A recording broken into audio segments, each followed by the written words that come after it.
Happy New Year's, footies. Diving. Diving. Diving. Diving.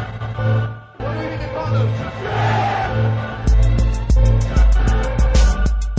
Diving. Diving. He's not a man. There's nothing more to say. Diving. Yeah, New Year, same old foolery over here at Diving for Glory, man. Welcome back, episode 20. Corciola, Sir Solomon. What up, man? What's good? Yay. Holiday. Happy New Year. Yay. Bring it back. All right, man. We're going to do a little bit EPL review, quick Serie A awards, and then we're going to get on to Arsenal, Chelsea. Make sure you check for the other episode. We're about to live broadcast that, I guess. But either way, man, don't forget, Diving for Glory every Tuesday, divingforglory.com, and on iTunes. Hit us up on Facebook as well. Jerseys tucked, boots laced, hella tackles in your face, son. Let's go. Yo. All right, here we go. My man, EPL. Lot of games. I just wanted to mention real quick that something I mentioned before we got on air. Over this, from the 27th to the 2nd, punk-ass Chelsea, punk-ass Tottenham get one fucking game. During that time, Manchester City played 3. It's just wrong, man. Just wrong. It would make more sense as an argument if Manchester City wasn't in another... Like, this is basically like watching Bundesliga this year, except they don't have Christmas break. Ooh. Manchester City is Bayern Munich and everybody else is playing nice. But it's just not good enough this year. That's about where it's at, man. So let's start with the league leaders, man. They had 3 interesting results. A hard-fought 1-0 over Newcastle. Yes. Go ahead, man. Really hard-fought game. Raheem Sterling doing his thing. They were going at him to the tune of 78% possession. Aguero hit the crossbar twice, but it was a struggle to get out of that game. And a lot of people criticize Rafa, but I don't see anything wrong with what he did, man, at all. I mean, dude. I mean, at the end of the first and foremost, I see nothing wrong with what he's done. Secondly, he's Rafa Benitez. That's all he does, and that's his game. What did you expect to see? Newcastle's been a little attacking this year, man. Not against this kind of opponent. No, not he's against gonna this opponent. always try to tighten up the game, and that's as he should. And it's impressive that he's drilled a team like Newcastle, who was in the championship last season, so well that they really stood their ground better than most big teams have against City. Absolutely, and they definitely had a chance to draw in the last 10 minutes. They had City on the back foot. Those last 10 minutes, and honestly, that's all you can really hope for as Newcastle hosting City. Yes, this week was interesting for City because they got pushed a lot, as you will tell us with the scores going forward. But Newcastle was quite impressive. I know you don't get moral victories, but it looks like the Rafa project is gonna, at the very least, keep them safe for a year. And then with Mike Ashley maybe selling the team, they might turn and show those 52,000 fans what they're doing, you know? Maybe buy a player. Unfortunately, the winning streak came to an end. They have not lost yet, but they drew Palace 0-0. What'd you think of that?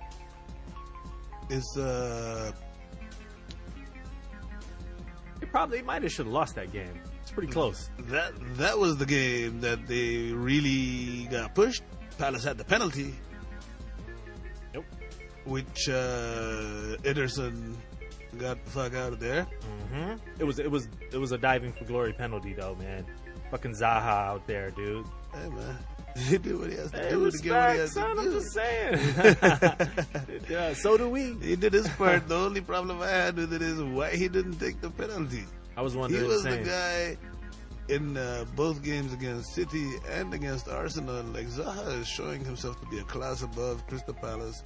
And it's a testament to how far Crystal Palace have come under Glenn Hoddle, who was a joke when everybody assumed when he got signed, but that it was a respectable result. Like, nobody said, "Oh my God, Palace!" Like, I can't believe City dropped points there. Like, they're doing really good. I believe we might even said on last week's podcast that this is potentially the game where they would drop points, and we nailed that. Yes, Crystal Palace, they're doing their thing. Yohan Cabaye was playing nice. Like, they just... Being interested goes a long way in the Premier League, apparently. Also, two big things out of that game. We'll get to one of them a little bit later, but Gabriel Jesus out for 4 to 6 weeks. Tore up his MCL, and KDB was stretchered off, as well as Jason Punchin, a horror tackle, as they would say. City rebounded, though. KDB came right back, started the next game, very surprisingly, against Watford. They smashed Watford 3-1. Yes. Jason Punchin is now very famous for doing this tackle on KDB, and he's becoming infamous for the dirtiness of it. The funny part is, before that, Jason Punchin was known for the chant, he went for a shit. He went for a shit because he left the game to take a dump during a game once. So Jason he does not Punchin, mind. he went for a shit. He does not mind being the guy known as the dirty motherfucker. Obviously. He was known as dirty for a different reason. Absolutely, motherfucker. Anyway, man. On the other side of town, man, United continued their runs of draws with a 0-0 to Southampton. Rebounded a little bit with a 2-0 over Everton. Yes, the 0-0 against Southampton was uninspired. But in the 2-0, Snoozer. Paul Pogba decided to give a slight preview of how good he could be. And he's Played in the right way, in the right position, in the right... I mean, even without right that, philosophy. actually, despite that, you know, because he's expected to do a lot and he seems up for the challenge. A little like Mesut Ozil, he doesn't look like he's putting in a lot of effort, so I can see how English people will start getting annoyed with him. Yeah, but he is a dominant, like, dribbler. His passing, his long distance passing is looking to be almost as good as Ederson. But I unfortunately watched that fucking Southampton game, and this dude, man, like, and it wasn't him per se. I mean, Josie had him in no man's land. He did not put a mark on that game at all. And it's not to blame him per se as much as it was his positioning and what he was asked to do. And what he was asked to do, he was not on the ball enough for my taste. The thing about Pogba is he's effective in a very particular role. And Jose thinks he's talented, he's obviously athletic, so I can move him around and he'll just create from wherever I put him. But first of all, he's not putting enough creative guys around him. And Paul Pogba plays 1-2s and likes guys to run around next to him. And I don't know if it's because of his size and what he sees, or like just Jose just wanting to be direct all the time, but he does not let him get time on the ball, and that is what Pogba needs to really show himself. He was a terror in that Everton game. I'd also like to just question what the hell exactly is an assist in the Premier League, because they gave him an assist for that second goal, and I'm like, okay, so he kicked it to Lingard. Both goals. But they gave him a assist. Martial hit it from an angle that, like, you can't tell me Pogba set him up to shoot from there. No, but the other one was even crazier because he gave it to Lingard, and Lingard took 4 dribbles and scored. I was like, that's an assist, I guess. Martial stopped the ball, looked around, like, did a little chip around the guy, and then took a shot. I'm like, it was essentially a square pass. All he did was pass sideways, and the guy ended up scoring. I blame fantasy sports, because in fantasy, the last person to touch it before he gets it is going to get the points. That's whack. But it was a nice pick out, though, either way. Yeah. I mean, they missed enough of his good chances. They might as well give some fucking credit. Yeah. Battling for that second place spot is Chelsea. They only played one game, as mentioned, a 5-0 drubbing of Stoke. Is there much to even say there? Yeah, guys that don't usually have impact, but don't usually score this season. Rudiger, Drinkwater, Pedro, Willian, and Zappacosta all scored. There's some nice goals in that game. And there's some nice goals. These are essentially a lot of the guys off the bench. And if you can have these, like, more than it being 5-0, which I think at the end of the season, goal difference is going to make a difference. So you have to fuck some people up. But more than that, I like that it's a lot of role players chipping in instead of like the regular over dependence, you know. Yeah, I always love to see Pedro do good, man. I was always wondering. Pedro's the man. I was wondering how he would do coming from Barcelona. Little ass dude. He's just too small to have a full season as your main guy. No, exactly. Also, top four: Liverpool with 2 wins, a 2-1 over Leicester and a 2-1 over Burnley. They looked solid, They had man. 3 wins. 3 wins. 3 wins. They had another one. Yes. Virgil van Dijk. Yes, that's right. That's huge. Because in both those wins, they actually looked like they needed him at one point or another due to the back looking a little wobbly. And, dude, I saw this headline. They were like, ex-coach wonders if Virgil van Dijk's one weakness can be exploited. And you know what this guy said? When he feels like the game is won, he sometimes stops concentrating. He coached him about 7 years ago. Okay. I'm like, okay headliners. Yay. Liverpool looking on the up and up, though, man. Dude, the offense looks amazing.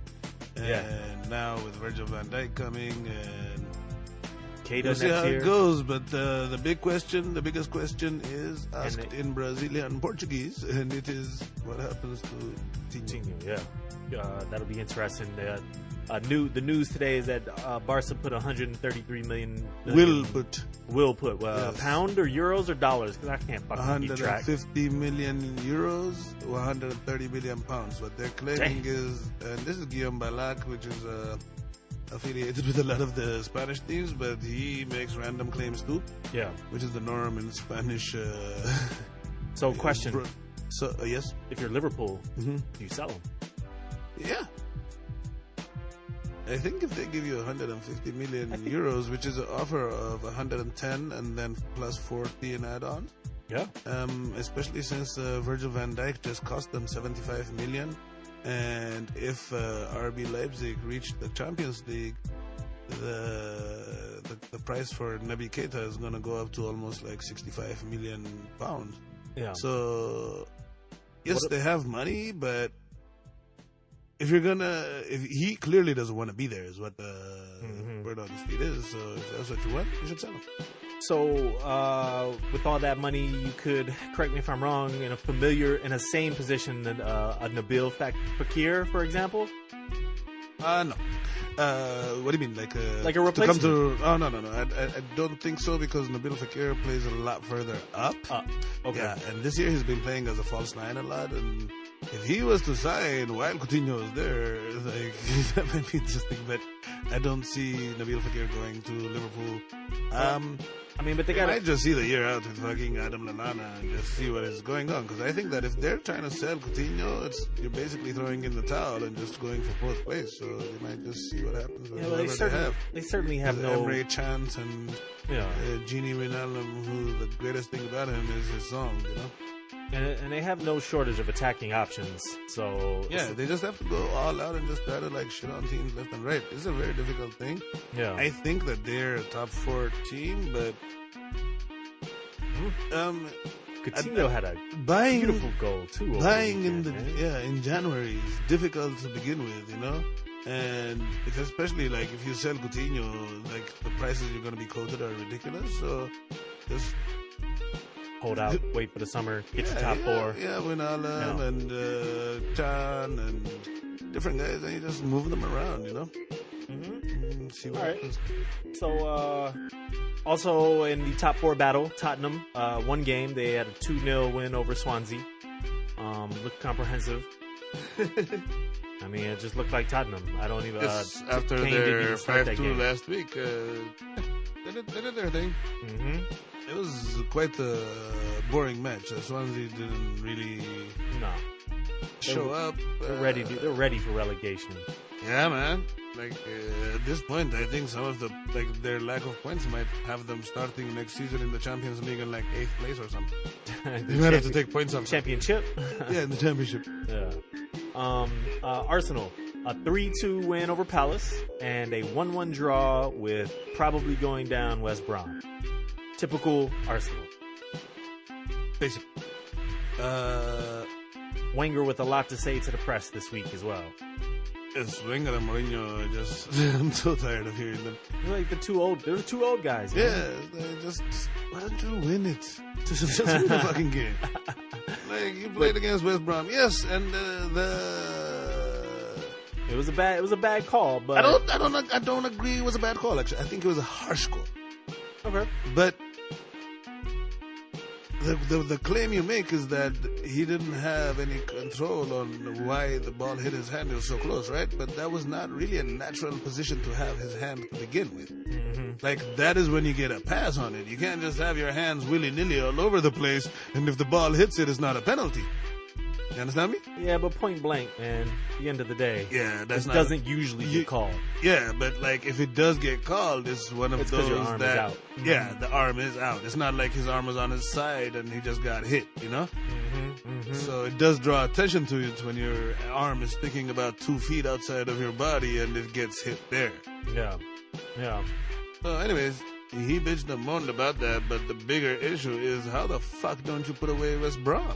That's the real question. Like, and this is right after like really making a meal out of a game that like they scored, Zaha fucking balled out, assist to Townsend, 1-1. Then Alexis has to do like 2 pieces of magic to get them to 3-1, and then they still made a meal out of the game by letting Palace score late. Yeah. So coming off of that, like really trying hard to Arsenal that game, you know what I'm saying? They came and they were like, no, we did some practice and we have got it right. This is how you drop the points. Yeah, it's long coat season, man. All right, so I just wanted to bring up Burnley because everybody's so hype on Burnley and like, oh, they're like the surprise of the season is Sean Dyche is doing with what Pep is doing. Their last 5 results, dude: a 3-0 loss to Tottenham, a 2-2 draw with Man U, a 0-0 draw with Huddersfield, a 2-1 loss to Burnley. I mean, I forgot the 0-0 draw to Brighton Hove. They did not lose to Burnley because they are Burnley. To Liverpool. Thank you. But that's 5 results of like 2 points. agreed, and I think I've been maintaining that they will be on their way down because A, they have a small team, and B, they just don't look that talented when you watch them. But if you had told anybody that watches the Premier League at the beginning of the season that in January Burnley would be in 7th place, like, yeah, fuck whatever results they had. They're good. They're supposed to be like down there fighting with Southampton and Stoke, not here. Agreed, and they look extremely safe. With a very, very, very small squad. 34 points, they're definitely going to stay up. The rest of the league was kind of static, a little bit of movement. West Ham's been looking much better. Crystal Palace obviously has been playing so much better since Zaha's come back and Hodgson's taken over. But everybody else is in the same battle, man. Again, spots 10 Only through one spot. 9 through 20 are all up for are all relegation battles. I think that Brum and West Brom and Swansea, they're 4 points out of 18th, and 5 points out of away from safety. I think those two teams are done, and even if you look at the effort that they put in when they're playing, those two teams are going down. So there's a lot of teams, but the good news for them is that it's basically really going to be a fight for one spot. And that one spot, Stoke. The way it's looking, Stoke is really trying hard to get that. Southie too, man. They're not. They've been on a downswing too. Bournemouth as well. The rest of the teams are kind of static or either on the up and up. True. Yeah, man. Anything else that you think about the Boxing Day matches, man? How do you feel about the glut of games?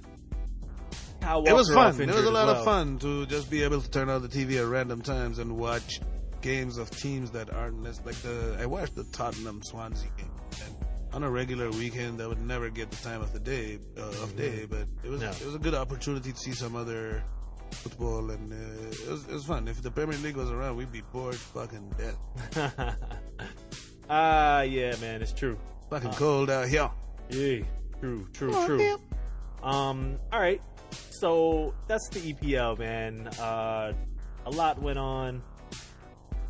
lot of interesting things, but little do people know that Serie A actually did not take a break. They did not play the glut of games that the English league played, but they did play. And as usual, everybody drew, except for Juventus. Milan drew Fiorentina, Roma drew Napoli. Sassuolo, Inter drew Lazio. Yeah, thank you. And Juventus beat Hellas Verona and Napoli. Napoli beat Crotone away 1-0. I think Crotone sounds like a Italian pastry that I want to Very much so. dip in my Verona coffee. Apparently, Marek Hamzik agreed with you because he ate them up 1-0.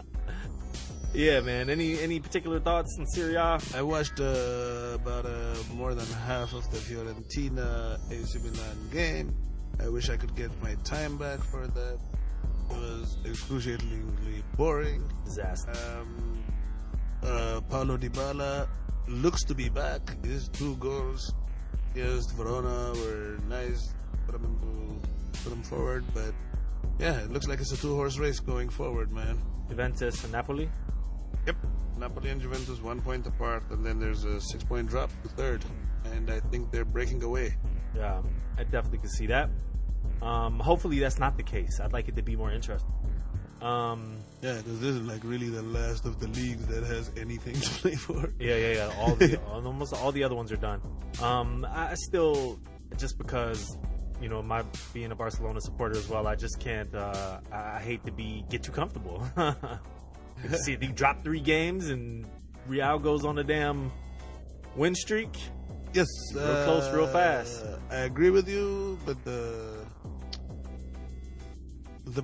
thing about it is that Real is currently 14 points back with game in hand. Mm-hmm. And if Barca loses, the point is that the way Real has been playing this season, I see them lose at least just as many points as Barca will going forward. Absolutely.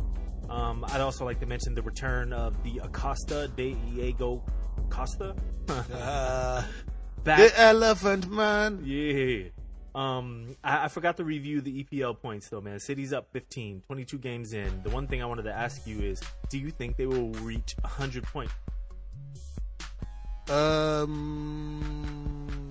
Yeah. That's really... No, I think they'll finish around 97. Yeah, 97, 98. 100 really tough. They could only drop like 7 or 8 more points or something to get 100. I think they're gonna drop. Oh, they can drop that much? Yes, so. They'll get it. Yeah. Nah. I think they'll finish around between closer to like the 95 to 100. I think they will definitely break Chelsea's points for goal points for a season. Okay. Yeah. Oil money, all at the top, owning all the records. But I think that depending on how the Champions League goes, they will definitely be dropping points because they will be rotating and all that. Man, even though it's strong, like sometimes you just don't click when you're off, you know. It's not Champions League, man. It's FA Cup replays and shit that start to beat you up in the middle of March. True that. All right, word up. Upcoming games. There's not a lot upcoming per se, but Tottenham, West Ham tomorrow in the EPL, and then EPL takes a break for the FA Cup, which you have Liverpool, Everton. Arnautovic show. The Arnautovic show at West. Against Tottenham, who are a bitch. West Ham's Arnautovic. Whatever, man. Liverpool, Everton in the FA Cup. Mersey, Lord have mercy side. Derby in the FA Cup. And don't forget those games. City plays Burnley in the FA Cup as well. Speaking of Burnley. Copa del Rey comes back if you're interested at all. There's not that many interesting matchups. Celta Vigo's hosting Barca. That's kind of fun, I guess. But interesting fact about that. Sorry to interrupt you. No, please. Usman Dembele being cleared to play, and also Rafinha. So they might be playing in that game, which is what I find exciting about it. Nice. Good call. La Liga returns next weekend. Barca hosts Levante and Celta Vigo hosts Real. That's about it for the upcoming games, man. Yes. Awards. For goal of the week, Give me some more.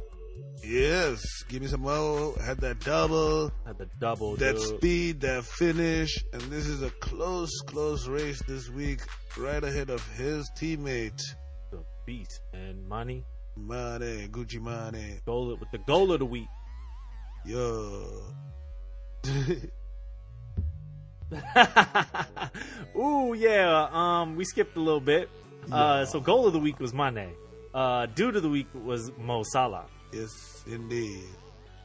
Welcome And to the the Mane new year, goal, folks. the goal was wicked. All y'all who think we don't give no love to Liverpool is the weak. Yeah, we had to, man. We definitely been neglecting Mo Salah. Sadio Mane has been kind of off form for a while. It was nice to see him play that spin move right before that shot.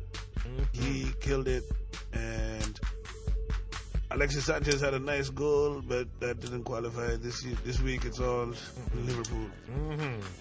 Twat happen moment goes to punk ass, bitch ass, so deserved, Jason Ponchino. Yes. This dude fucking Went for a shit all over KDB.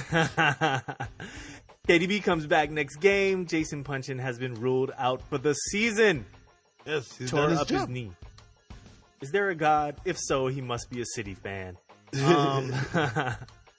At least this year, man. You know, that changes real I'm fast. just happy that Jason Punchin is still in the Premier League. I guess, man. I guess. I'd also like to mention that Diego Costa just scored. Anyway. Yeah. Yes. That's my guy, man. All right, man. That is our abbreviated episode 20. Diving for Glory, man. That is the match. You know what I'm saying? What? Fuck it, man. Happy New Year's, dude. Catch us every Tuesday. DivingForGlory.com. On iTunes. On Twitter at DivingForGlory. Hashtag us. Like us. Follow us. Diss us. Love us. Whatever, just do Do it. some. Just don't come tackle us like Jason Punchin, man. Yo, check out the match, dude. Chelsea, Arsenal. Holla, holla. Coming up. Peace. Diving. Diving. What do you think it follows? Diving. Diving. Diving. Diving.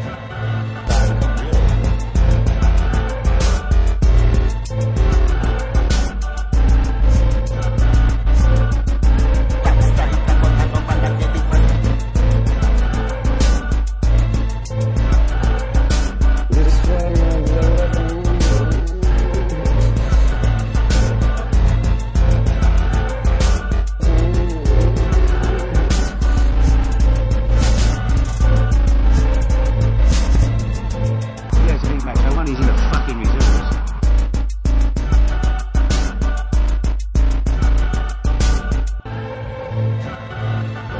Diving. Diving.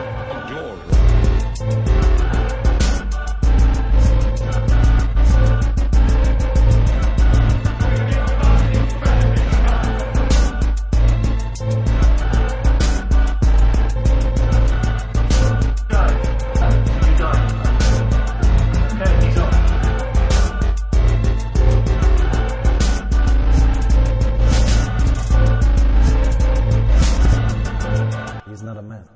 There's nothing more to say. Diving.